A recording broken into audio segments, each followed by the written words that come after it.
most of you are from either analytics background or, having project management experience, this kind of stuff, which are kind of not exactly what product management is, but, kind of like you can relate to. So I think this session would be very helpful for you, and this will help in, framing the points and all those things, like how to, get yourself into product management field.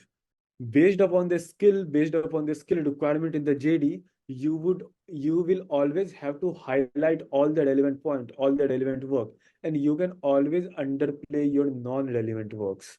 It's okay if for some role which is not that much relevant, you just put one liner just to fill the gap of experience, but not explaining it much.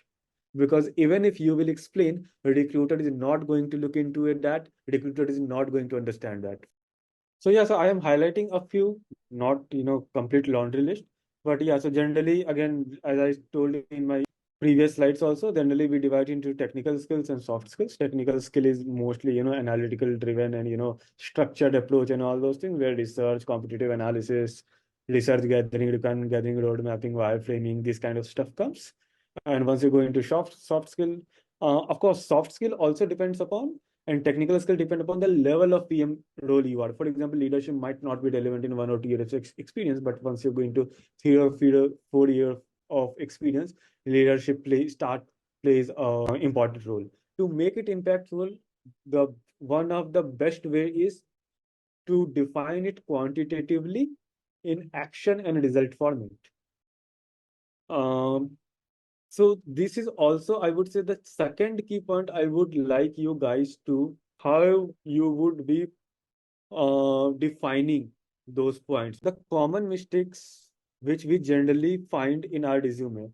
First is, sometimes resume is very verbose. Even if, let's say, you are writing the bullet points, sometimes it goes to 2 lines, 3 lines, something like that.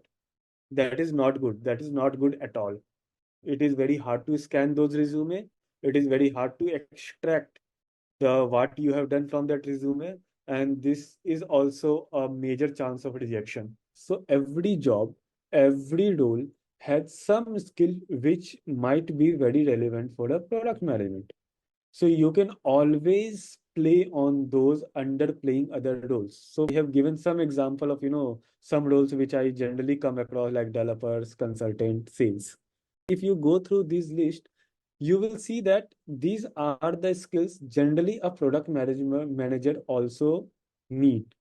You can do some individual project, you can do something individually, or you can read about it, or you can do some small pilot on your own, understand that, and maybe build some product portfolio out of that.